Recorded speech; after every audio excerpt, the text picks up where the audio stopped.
Eines Morgens verabredeten sich 3 Männer zum Zelten und Angeln im Wald. Sie entschieden sich für einen verlassenen Bach mit wilder Landschaft. Die Reise schien friedlich, niemand erwartete, dass sie zu einer unvergesslichen Erinnerung fürs Leben werden würde.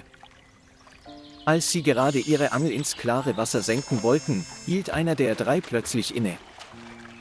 Er hörte seltsame Geräusche vom Fluss aufwärts, als würde etwas im Wasser heftig um sich schlagen und strampeln.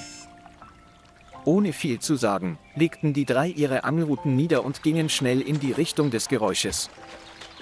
Und was sie gleich miterleben würden, ließ alle 3 erstarren.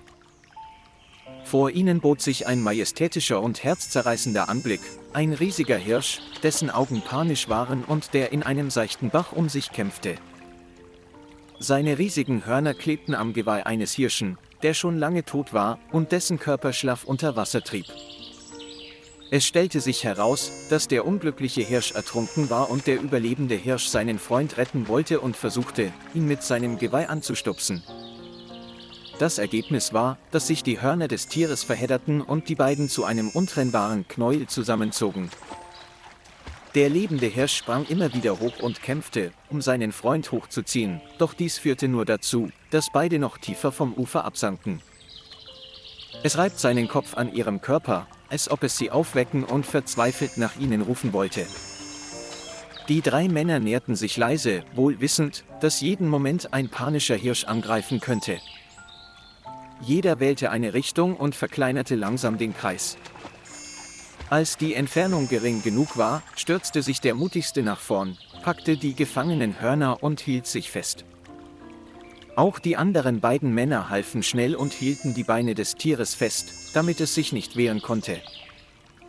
Doch die beiden Hörnerpaare waren so miteinander verdreht, dass sie sich nicht mehr trennen ließen. Ihnen blieb nichts anderes übrig, als beide Tiere ans Ufer zu ziehen, während eine Person die Beine des Hirsches festband, damit er nicht zappelte. Ein Mann band die Beine des Hirsches schnell wieder zusammen, während ein anderer mit einer Handsäge zum Zelt zurücklief. Das Geräusch der Säge ertönte eindringlich und nur wenige Minuten später wurden die beiden Hörnerpaare abgetrennt. Sobald es befreit war, schien das Reh aufzuwachen, es sprang auf, kämpfte sich aus dem Seil und rannte in den tiefen Wald, ohne zurückzublicken. Die 3 Männer ließen sich schwerfällig auf das nasse Gras fallen. Ihre Hemden waren mit Schlamm bedeckt, ihre Arme und Beine waren zerkratzt und der Schweiß lief ihnen in Strömen herunter. Doch auf dem Gesicht eines jeden Menschen lag ein strahlendes Lächeln, das Lächeln derjenigen, die gerade ein Leben vor dem Tod gerettet hatten. Auf diesem Angelausflug fingen sie zwar keinen Fisch, aber was sie mitbrachten, war eine Geschichte, eine Lektion, eine unvergessliche Erinnerung inmitten der wilden Berge und Wälder. Lieber Freund, vielen Dank, dass Sie sich die Zeit genommen haben, unsere Geschichte zu lesen.